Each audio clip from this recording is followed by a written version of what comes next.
Are the conditions of your heart and life favorable for what you are hoping and praying for God to do in your life? We get so stuck on the request. Dear God, please give me this. Dear God, please make this happen in my life. Dear God, please bless my plans. Dear God, I'm ready. Where are you? But are the conditions favorable for God to move? Here's what I mean. In the winter, conditions must be just right for it to snow. Kids can pray all they want for a snow day, but if conditions aren't favorable, it simply won't happen. A winter storm forms when a cold, dry air mass mixes with a warm, moist air mass. There must be three things before anything frozen will fall from the sky: cold air, moisture, and lift. With those conditions, there is a high probability of snow, sleet, and ice. Now, I want to ask you this. How are the conditions of your heart? What about your life? Are we guilty of asking God to make it snow in the middle of summer? Are you tracking with me? Friends, the heart behind how we approach God with our requests, needs, desires, and wants matters. God is God, and through the prophet Isaiah, he makes it clear his thoughts, ways, and timeline are way above our own. Also, God is always at work and on the move, even in seasons we feel he is silent. He loves us. He never leaves us, and he is always at work. Jesus said in John 5:17, "My Father is always at his work to this very day, and I too am working." So, just because we don't see what we want to see when we want to see it, God sees and knows, and his way is always best. Knowing those truths, it's always good to check the conditions of our heart to be sure we're seeking his way above our own.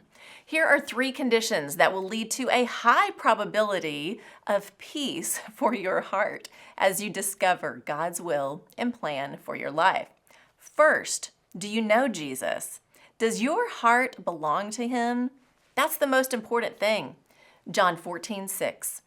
Jesus answered, "I am the way and the truth and the life. No one comes to the Father except through me."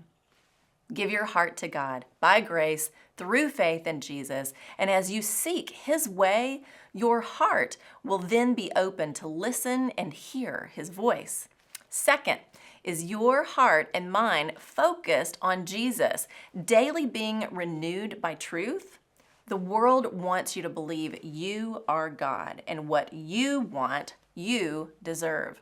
Set your heart on what is true and what leads to life. Romans 12:2. Do not conform to the pattern of this world, but be transformed by the renewing of your mind. Then you will be able to test and approve what God's will is, his good, pleasing, and perfect will. This condition is vital to seeing above your circumstance, broken dreams and desires, to be open to see God move in his way, his timing, and for your good.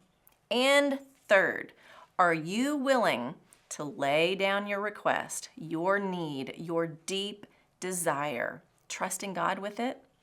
Only then can you truly say, "Blessed be your name, O God," no matter what may or may not come. Jesus is the perfect example for us.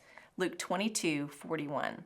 He withdrew about a stone's throw beyond them, knelt down and prayed, "Father, if you are willing, take this cup from me, yet not my will, but yours be done."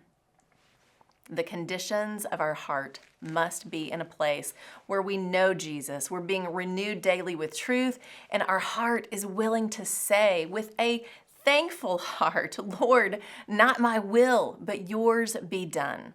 With those conditions, God can and will do above and beyond all you could ever ask or imagine. That's the truth. Check the conditions of your heart. Lean in, watch and wait, and you'll see something beautiful in his time. I'm Cline.